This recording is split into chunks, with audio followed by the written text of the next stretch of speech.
Wood-burning stoves. Classic way to cook your food in the 19th century. Today, we're going to try it out in 2022. And we're going to find out if this student can make a soup on a wood-burning stove. Welcome to Cooking Like It's 1899. Okay, I'm here with my friend Sonia, and she has this awesome wood-burning stove in her house.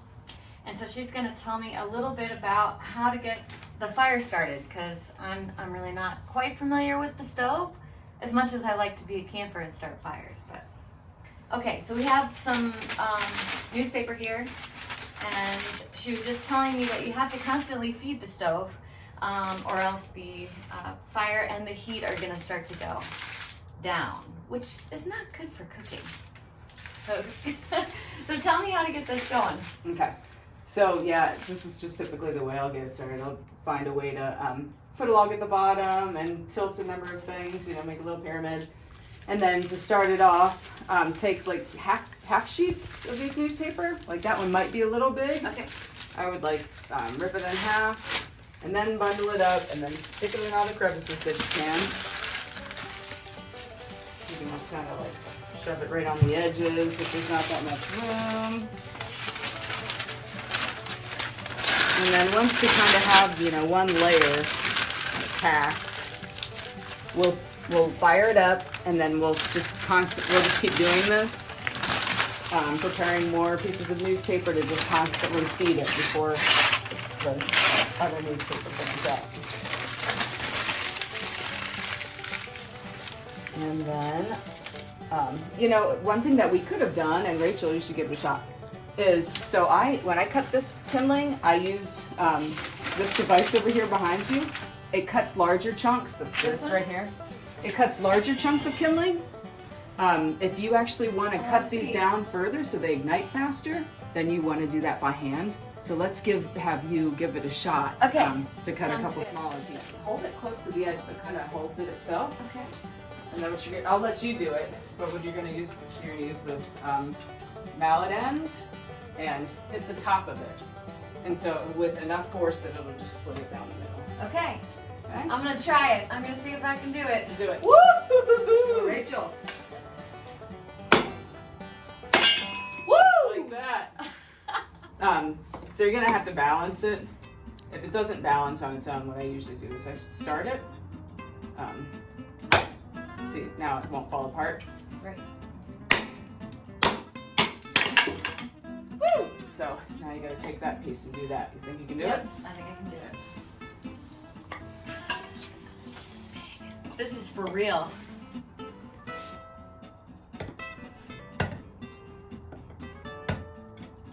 see if I can. Here, let me just kind of hit it together like this. Let me show you one more time.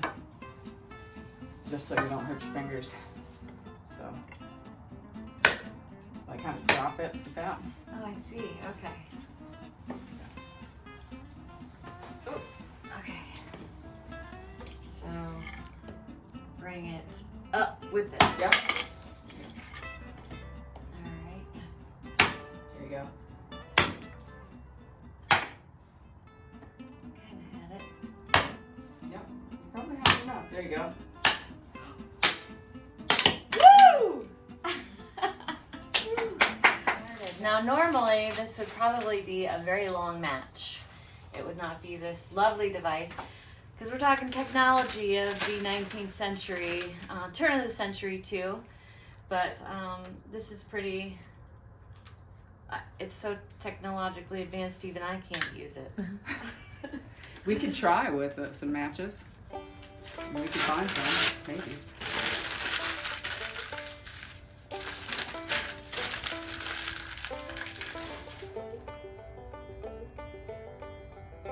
Okay. Another thing, Rachel, that I forgot to mention was when you're getting the fire started, you want as much oxygen coming through there as possible, so you have the flue all the way open, so if this is filled all the way out, the choke. So this is the flue, this is the choke.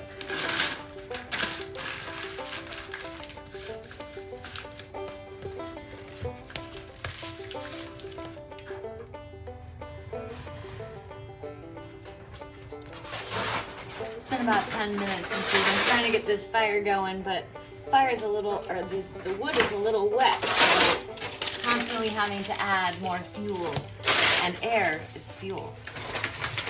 So you're probably wondering why cooking $18.99? What's going on with this whole wood burning stove? By the way, it's getting a little hot in here. It's been half an hour since we've started the fire, and it's starting to get nice and toasty. And the top of this is getting really warm in order for us to cook our soup. So let's talk about the soup. This is Helen Hower's corn soup. So there's this wonderful place in Akron, Ohio called the Hower House. Now the Hower family were one of the founding members of the Quaker Oats company. You remember, the guy that's on all your oatmeal canisters? Well, they had a beautiful house in Akron with this wonderful and very large wood burning stove. Now this is very small in comparison to their stove, but within the walls of the Hower house, there was a woman named Blanche Hower who was married to Otis Hower, and Otis was the son of John Henry Hower, who was the founding person of the Quaker Oats. Well, Blanche had all these wonderful recipes that she stored around the house. So we've been making an archive of her recipes. And what I really wanted to do was I wanted to try one out on a wood burning stove. Because Blanche's daughter, Grace, says that everything tastes better on a wood burning stove. So the first thing a cook always does is make sure they wash their hands. And then, or hopefully you've already looked at your recipe. But this recipe, as you can see, is written by Blanche Hower, and it's Helen Hower's corn soup. We have some very basic ingredients here, some milk, a little bit of onion, a can of corn. We have an egg in there, which won't be until later, some cream, and some salt. So the recipe says to go ahead and add the corn, the milk, and the onion into the double boiler, which you have to make sure that you've put at least 1 to 2 inches of water in the bottom of your double boiler. I've already done that, so hopefully it's getting a little bit warm. And I'm gonna go ahead and put my milk in. Thank goodness that this is a double boiler, because I would definitely scald the milk if it wasn't. I'm gonna go ahead and put in the corn. Oops. And a little bit of some onion over here into this lovely white. And I didn't grab a spoon, so I'm just gonna use this. Give it a little stir here. And I'm probably going to check this in about 10 minutes to make sure that it's hot enough. And we're gonna let it cook for an hour. But I'm gonna have to make sure that there's plenty of heat going on under there, but not too much, because I don't want it to boil. Here's the soup. You can hear it bubbling, the double boiler is bubbling. Looks pretty good, smells good too. Here we are, almost 3 hours later. Takes a long time for something on the stove to start getting a bubbling. So it was supposed to be on here for about an hour, but we left it on for about an hour and a half because it needed to start, percolating. So I'm about to take it off, and it says here to put it through a strainer. So I'm gonna put it down here. I'm gonna take a look at the inside. It smells really good. Okay. So we're gonna take this, and I'm just gonna kind of pour this through the strainer. It's a shame to let all of that corn and onion go to waste, but apparently That's what we do. The soup does not have chunks in it. The soup is very brothy. But really, it's just milk, right? It's milk and milk flavored like corn and onion. Because as soon as I put this back on, the recipe tells me that I need to take it and put it back in the double boiler. All right, so we're gonna put it back into double boiler. And we're gonna add the cream now as if all that milk wasn't enough. So we add the cream to it. Creamy cream. And we're gonna put that in there for right now. And we're gonna put this back on the stove. It just kind of looks like warm milk, doesn't it? Okay. I'm gonna put it back on. Get it warmed again. Okay, we've got the soup back on the stove, which now the stove is, I haven't put any more wood into it, but I have been this entire time. But now I'm going to crack this egg and I'm gonna beat it so that I can put it in the soup. So, yeah, here we go. All right. See? It's an egg.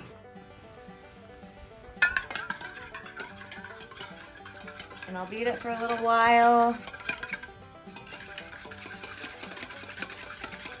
And then pretty soon, after I beat it for a minute, I'm going to put in a little bit of the soup in here. Okay, so now we're gonna take just a little bit, and actually we're gonna go ahead and take this off the stove. Ooh, it's heavy. Ooh, it's really heavy. There's a lot of milk in there. All right. And we're just gonna take some of this hot cream. We're gonna put it a little bit into the egg. And then we're gonna mix it with the egg. And the recipe says that you should leave it on the stove until you're ready to serve it, and then you put in the egg and you don't put it back on the stove again. So I think we're ready to serve it. I'm gonna put just a little bit more, just to be sure that it's not gonna curdle. Mix it up again. And then I'm gonna go ahead and put it in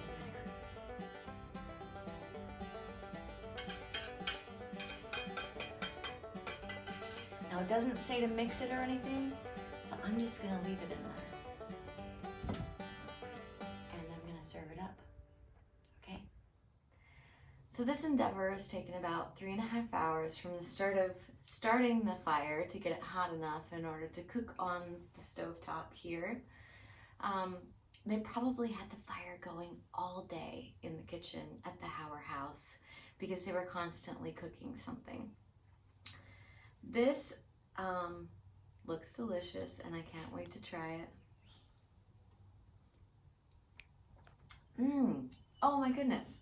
I wasn't expecting that. When I looked at the color of it, it just looks like a bunch of milk. But when you taste it, it's this delicious corn flavor that it really does. It makes me ready for another bite. So they would probably have this on a winter or a fall night, you know, after corn was harvested, and it probably came before like a leg of lamb.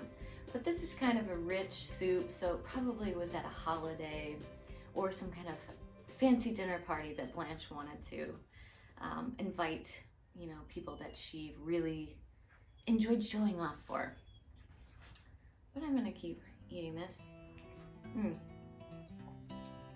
It's very good and very creamy. Anyway, this has been cooking like it's $18.99. Thank you for joining me.